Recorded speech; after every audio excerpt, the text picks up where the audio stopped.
My wife, Imelda Dunn. One July morning, she vanished from our home. She disappeared overnight. I was America's most hated man.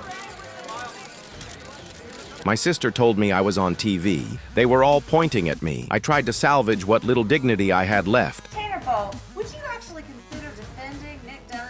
Well, let me just say, as always, Ellen, thank you for such a warm welcome. But, of course, I defend Nick Dunn. Listen, just because this guy isn't walking around weeping, that doesn't mean that he's not hurting. Tanner, the hallmark of a sociopath is a lack of empathy. But the truth is, you'd have to be a sociopath to behave normally in this situation because it's the most abnormal situation in the world. Tanner, are you trying to tell me that this photo is remotely in the realm of acceptable? I wanted to say something, so I called another press conference. I had nothing to do with my wife's disappearance. And I want to implore anyone who has any information at all, please come forward.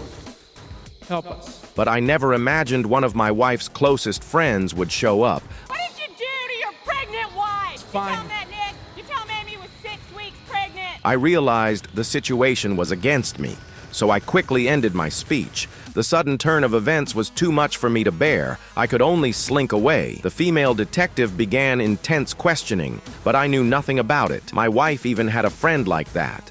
Look, I don't know, but it certainly doesn't prove she's pregnant. The detective told me they found a large amount of my wife's blood on the kitchen floor. Even though someone had cleaned it up, their forensic analysis still detected it. I mention that because we gotta look at your finances, Nick. $117,000 in credit card debt. I pulled up some purchases along with some curious little luxury items. I didn't buy a single one of these things. I realized an invisible hand was slowly pushing me into the abyss. Insurance, because in April I knew nothing about it. You filed the paperwork. Because she told me to! But the hospital has my wife's pregnancy records.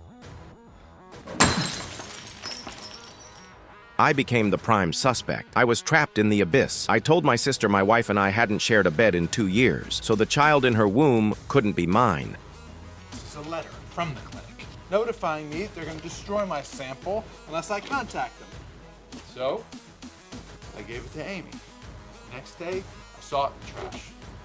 You were already with Andy by then, right? I wanted a baby with me. A year ago, Amy being pregnant would have been the best thing ever. I love you, no matter what. But you need to tell me. Tell you what? Are you asking me if I killed my wife? Go? Is that what you're asking me, if I murdered my wife? I would never ask you that. I pulled out the third letter, ready to study it again. I think I've finally solved this puzzle. Inside the letter,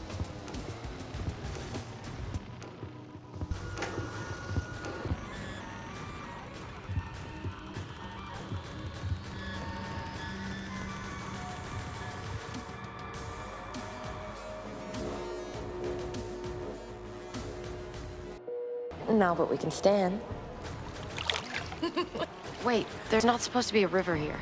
Well, there is. So take off your damn clothes. Martha was swimming in the water when John was startled to see a huge monster swimming towards them. The next moment, Mary was swept under by the monster and vanished without a trace. The others didn't know what to do. Just then, Mary told everyone to stay put and distract the monster with other objects. So she picked up a stone and pushed it into the water. The monster was indeed drawn towards it, but Martha was swept into deeper water. So John jumped in to save her. However, the monster heard the commotion and returned. They swam forward as quickly as they could and finally reached the shore safely. By evening, they all rested, but Mary couldn't sleep. She seemed to have discovered a treasure. Blue fluorescence glowed upon the trees and flowers. Then Jack arrived, bringing some river water. Mary seemed to have taken a liking to Jack. The next day, to cross the river, Jack found a vine that should swing them across. Jack intended to cross first, but upon seeing Martha's admiring gaze, John immediately resolved to go first. Taking a deep breath, John swung across. On the ground, he spotted a sign inscribed with Mount Weed, precisely their destination. Yet in the very next instant, John was stabbed to death. This signified they were not alone in the forest.